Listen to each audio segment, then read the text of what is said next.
Hi అండి, welcome to my simple space. ఎలా ఉన్నారండి? అందరూ బాగున్నారా? ఈరోజు నేను చూపించిపోయే డిజైన్ వచ్చేసి సూపర్ డిజైన్ అండి. ఇది మీరు ముందెన్నడూ చూడని డిజైన్. సో నేను దీన్ని పచీస్ వర్క్లో ఈరోజు నేను బిగ్ మోటిఫ్ని మీకు చూపించబోతున్నాను. దానికోసం నేను యూస్ చేసిన కలర్స్ వచ్చేసి 2 కలర్స్ అండి. అండ్ దీనికోసం యూస్ చేసిన థ్రెడ్స్ వచ్చేసి నేను యాంకర్ థ్రెడ్ యూస్ చేసిన. అలాగే మీకు ఇప్పుడు బ్లౌజ్ శాంపుల్ పిక్ చూపిస్తానండి. సో మీరు ఈ డిజైన్ కనుక మీరు బ్లౌజ్ మొత్తం అంతా వేసుకుంటే ఈ విధంగా ఉంటుందండి.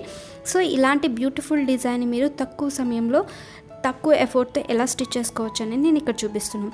సో మధ్యలో వచ్చేసి మిడిల్ పార్ట్ వచ్చేసి నేను పర్చేస్ వర్క్లో స్టిచ్ చేయబోతున్నానండి. సో ఈ వర్క్ అనేది చాలా ఈజీ అండి. ఇప్పుడిప్పుడే ఎవరైతే హ్యాండ్ ఎంబ్రాయిడరీ నేర్చుకుంటున్నారో సో అలాంటి వాళ్ళు బ్లౌజ్ డిజైన్ని స్టిచ్ చేసుకోవాలనుకుంటే కనుక ఇలాంటి సింపుల్ డిజైన్ మీరు చూస్ చేసుకుంటే చాలా త్వరగా మీ బ్లౌజ్ అనేది కంప్లీట్ అయిపోతుంది. ఓకే, సో పర్చేస్ వర్క్ అనేది చాలా సింపుల్ వర్క్ అండి. సో ఇక్కడ చూస్తున్నారు కదా, నేను గడిలో స్టిచ్ చేస్తున్నాను. ఈ విధంగా మనం 4 వైపులా కూడా సేమ్ ఇదే స్టిచ్ అనేది చేసుకుంటూ వెళ్ళాలి. సో దాని తర్వాత దీని కంటిన్యూషన్ అనేది ఎలా చేయాలనేది ఇక్కడ చూపిస్తానండి. సో మనం ఎక్కడైతే ముందుగా స్టిచ్ చేసామో దాని లోపల నుంచే మనం ఈ థ్రెడ్ని తీసుకోవాలన్నమాట. ఓకే, సో ఈ విధంగా క్రాస్ స్టిచ్ అనేది వేసేసుకుంటే చాలా ఈజీ అండి. ఎంత సింపుల్ వర్క్ కదా, మీకు అందరికీ ఇది ఎవరైతే నేర్చుకోవాలనుకుంటున్నారో వాళ్ళందరికీ చాలా ఈజీగా వచ్చేస్తుంది అనమాట. ఇక్కడ చూస్తున్నారు కదా, సేమ్ హోల్ అన్నాను కదా, ఇదనమాట. ఇందులోనే మనం దీన్ని ఇలాగా దించేయాలి. సో అప్పుడు మనకి ఇవన్నీ అటాచ్ అయ్యి ఉంటాయన్నమాట, ఒకదానికొకటి కలిసినట్టుగా మనకి కనపడుతుంది. సో అదేవిధంగా మొత్తం అన్నీ కూడా నేను ఇలాగే స్టిచ్ చేసి చూపిస్తున్నానండి. అది మిడిల్ పార్ట్ ఎలా స్టిచ్ చేయాలనేది ఇక్కడ చూపిస్తున్నాను అనమాట. మనం ఇవన్నీ కూడా ఈ విధంగా అటాచ్ చేసుకుంటే మనకి ఈ డిజైన్ చూస్తే ఏమవుతుందంటే అన్నీ ఒకేసారి స్టిచ్ చేసినట్టు ఉంటుంది. కానీ ఇదో మనం ప్రతి గడిని ఇండివిజువల్గా మనం ఒకదానికి ఒకటి సపరేట్గా స్టిచ్ చేస్తాం అనమాట. చివరాఖరికి డిజైన్ అంతా కూడా మనకి ఎలా కనిపిస్తుందంటే ఒకదానికొకటి కలిసిపోయినట్టుగా కనబడుతుంది కదా. సో దాని తర్వాత నేను కాంట్రాస్ట్ కలర్ తీసుకుని దానిపైన ఈ విధంగా మనం క్రాస్గా స్టిచ్ చేసుకోవాలండి. జస్ట్ మీకు క్రాస్ వర్క్ వస్తే చాలు, చాలా ఈజీగా, చాలా సింపుల్గా, చాలా బ్యూటిఫుల్గా డిజైన్ అనేది మీరే ఇంటి దగ్గరే ఉండి లో కాస్ట్లో తక్కువ సమయంలోనే మీరు ఇలాంటి హ్యాండ్ ఎంబ్రాయిడరీ డిజైన్స్ అనేవి మీ బ్లౌజ్ పైన వేసుకోవచ్చు అనమాట. సో చూస్తున్నారు కదా, ఈ విధంగా అనమాట. మనం మధ్యలో వచ్చేసి ఈ షేప్లో మనం స్టిచ్ చేసుకుంటే చాలా బాగుంటుందండి. దాని తర్వాత మనం దీని చుట్టూ కూడా కచ్ వర్క్తో మనం డిజైన్ చేసుకుంటాం అనమాట ఇప్పుడు. సో చూస్తున్నారు కదండి ఎంత చక్కగా ఉందో. ఇలాంటి చిన్న మోటిఫ్ని మీరు మన కచ్ వర్క్ లేకుండానే ఇలాంటి చిన్న మోటిఫ్ని ఆల్ ఓవర్ బ్లౌజ్ కింద కూడా వేసుకుంటే చాలా బాగుంటుంది. ఇప్పుడైతే కచ్ వర్క్ని ఎలా స్టిచ్ చేయాలో ఇక్కడ చూపిస్తానండి. సో ఇలాగా కార్నర్లో మనం సూదిని తీసుకున్నాక సూది కింద నుంచి దారం వెళ్ళేలాగా చూసుకోండి. ఓకే, దాని తర్వాత థ్రెడ్ని ఇలా స్ట్రైట్గా పెట్టుకుంటే మనం ఎక్కడి నుంచి ఎక్కడికి వెళ్ళాలనేది మనకు అర్థమవుతుంది. ఓకేనా, ఎవరైతే కచ్ వర్క్ని ఇప్పుడు నేర్చుకుంటున్నారో అలాంటి వాళ్ళకి ఈ వీడియో అర్థం కాకపోతే బిగినర్స్ వీడియోస్ అనేవి 5 వీడియోస్ లింక్స్ అనేవి నేను డిస్క్రిప్షన్ బాక్స్లో ఇచ్చానండి. ఒకసారి అక్కడికి వెళ్ళి చెక్ చేస్తే మీకు చాలా క్లియర్గా అర్థమవుతుంది. సో ఇక్కడ చూస్తున్నారు కదా, మిగతా సైడ్స్ కంటే కొంచెం పొడవుగా తీసుకోండి. మీకు లాస్ట్లో అర్థమవుతుంది ఎందుకు ఇక్కడ నేను పొడవుగా తీసుకోమన్నాను. సో దాని తర్వాత 4 కార్నర్లో మనం 3 కార్నర్స్లో ఈ విధంగా తీసుకోవాలి. ఓకే, ఒకటి మాత్రం మర్చిపోకండి, సూది కిందకి థ్రెడ్ వచ్చేలాగా చూసుకోండి. సో ఇక్కడ వచ్చేసి మనకి రైట్ అండ్ లెఫ్ట్ కాన్సెప్ట్ అనేది ఫాలో అవ్వాలండి.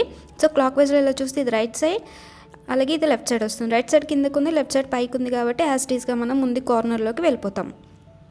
ఓకే, సేమ్ ఒకటే కాబట్టి నేను అంతగా చూపించట్లేదండి. ఇక్కడ చూడండి ఒకసారి, ఇది రైట్ సైడ్, ఇది లెఫ్ట్ సైడ్. సో కామన్గా కరెక్ట్గానే ఉంది కాబట్టి నేను ఇక్కడ తీసుకొచ్చేసి ఇక్కడ దించేసానండి. ఇక్కడ వచ్చేసి మనం ఏమిటంటే నార్మల్ కచ్ వర్క్లో ఎలా చేసామో అలాగే చేసేసుకోవాలి.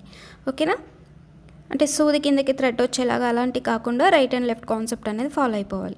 నెక్స్ట్ ఇక్కడ చూడండి, మనం ఈ కార్నర్లో చూస్తున్నాం, ఇది వచ్చేసి రైట్ సైడ్, ఇది left side. Right side thread ఎక్కడ ఉండాలి, మనకి కిందకు ఉండాలి కాబట్టి నేను దీన్ని ఇలాగా కిందకి పెట్టాను. ఓకేనా, సో ఫ్రెండ్స్ ఇంకొక విషయం, ఎవరైతే రైట్ అండ్ లెఫ్ట్ కాన్సెప్ట్ని కొత్తగా నేర్చుకుంటున్నారో సో ప్లీజ్ కన్ఫ్యూజ్ అవ్వద్దండి. నేను ఆల్రెడీ బిగినర్స్ వీడియోస్ అనేవి నేను కింద డిస్క్రిప్షన్ బాక్స్లో ఇచ్చాను, ఒకసారి చూస్తే మీకు చాలా క్లియర్గా అర్థమవుతుంది, ఎటువంటి కన్ఫ్యూషన్స్ లేకుండా. ఓకేనా, సో ఇప్పుడైతే మోటిఫ్ అయిపోయింది కదా, నేను 4 వైపులా కూడా వేసేసి చూపిస్తున్నాను.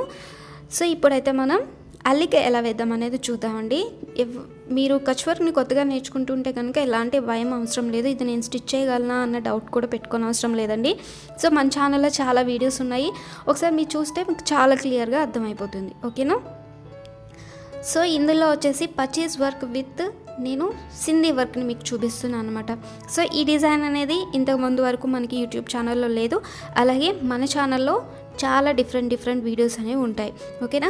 ఇంకా ఎవరైనా డిఫరెంట్ వీడియోస్ కావాలనుకుంటే, అలాగే ఇంకా నా ఛానల్ని సబ్స్క్రైబ్ చేసుకోకపోతే ప్లీజ్ సబ్స్క్రైబ్ చేసుకొని పక్కనే ఉన్న బెల్ ఐకాన్ ప్రెస్ చేసి ఆల్ నోటిఫికేషన్స్ని ఎనేబుల్లో పెట్టుకోండి. ఇలా ఆల్ నోటిఫికేషన్స్ని ఎనేబుల్లో పెట్టుకోవడం వల్ల నేను వీడియోస్ని ఎప్పుడైతే అప్లోడ్ చేస్తానో అప్పుడు వీడియో నోటిఫికేషన్ అనేది మీ మొబైల్ వరకు వస్తుంది.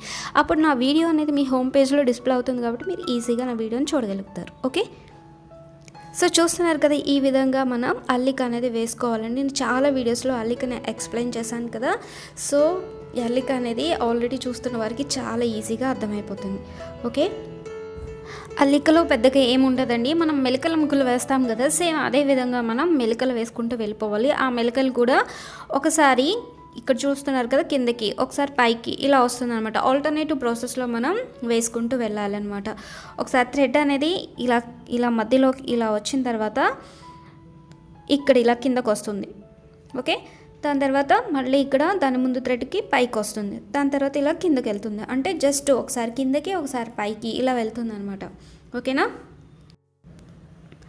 హ్యాండ్ ఎంబ్రాయిడరీలో ఆల్రెడీ ఉన్న స్టిచెస్ని డిఫరెంట్గా ట్రై చేయడం అనేది ఒక హాబీ లాగా మారిందండి. సో ఇలాంటి కొత్త డిజైన్స్ అనేవి మీకు కావాలనుకుంటే కనుక డెఫినెట్గా నా వీడియోని లైక్ చేయండి. ఇలా లైక్ చేయడం వల్ల ఏమవుతుందంటే మీ సపోర్ట్ అనేది నాకు అందుతుంది. మీ సపోర్ట్ వల్ల నేను ఇంకా డిఫరెంట్గా ట్రై చేయడానికి నాకు అది హెల్ప్ అవుతుంది అనమాట. సో డెఫినెట్గా లైక్ చేయడం మాత్రం మర్చిపోకండి. ఓకే? సో ఇంకా ఇంట్రెస్టింగ్గా అనిపిస్తే కనుక ఈ వీడియోని ఇంకొకరికి షేర్ చేయండి. అలాగే మీ యొక్క అభిప్రాయాన్ని నాకు కామెంట్ బాక్స్ ద్వారా తెలియచేయండి. ఓకేనా? సో ఓవరాల్గా అయితే డిజైన్ అనేది మనకి కంప్లీట్ అయిపోతుందండి. చూస్తున్నారు కదా ఎంత చక్కగా ఉందో, ఎంత బ్యూటిఫుల్గా ఉందో. మంచి కలర్ఫుల్ థ్రెడ్స్ని మీరు సెలెక్ట్ చేసుకుంటే ఈ డిజైన్ అనేది ఇంకా అందంగా ఉంటుంది. సో ఇక్కడైతే మనం ఎక్కడి నుంచి అయితే స్టార్ట్ చేసామో అక్కడే దీన్ని మనం ఈ విధంగా కిందకి దించేస్తే ఈ డిజైన్ అనేది కంప్లీట్ అవుతుందన్నమాట. అలాగే సేమ్ మోటివ్ కాబట్టి మిగతా అన్నీ కూడా నేను మీకు చూపించట్లేదండి. సో స్టిచ్ చేసిన తర్వాత ఫ్లవర్ డిజైన్ ఎలా ఉంటుందనేది ఇక్కడ చూపిస్తున్నాను. సో చూస్తున్నారు కదా ఎంత అందంగా ఉందో. నేను ఆల్రెడీ మీకు చెప్పాను కదా, ఇక్కడ ఇది వచ్చేసి మనకి పచీస్ వర్క్, అలాగే దీని చుట్టూ కూడా మనం సింధీ వర్క్ ఆర్ కచ్ వర్క్తో స్టిచ్ చేసుకుంటాం. సో ఇది pachisi work and Kutch work డిజైన్లో మనకి ఇది చాలా చూడముచ్చటగా ఉంది కదండి. డిజైన్ అనేది నచ్చితే కనుక డెఫినెట్గా ట్రై చేయండి, అలాగే లైక్ చేయడం మాత్రం మర్చిపోకండి. Okay friends, thank you for watching. Have a nice day. Bye, take care.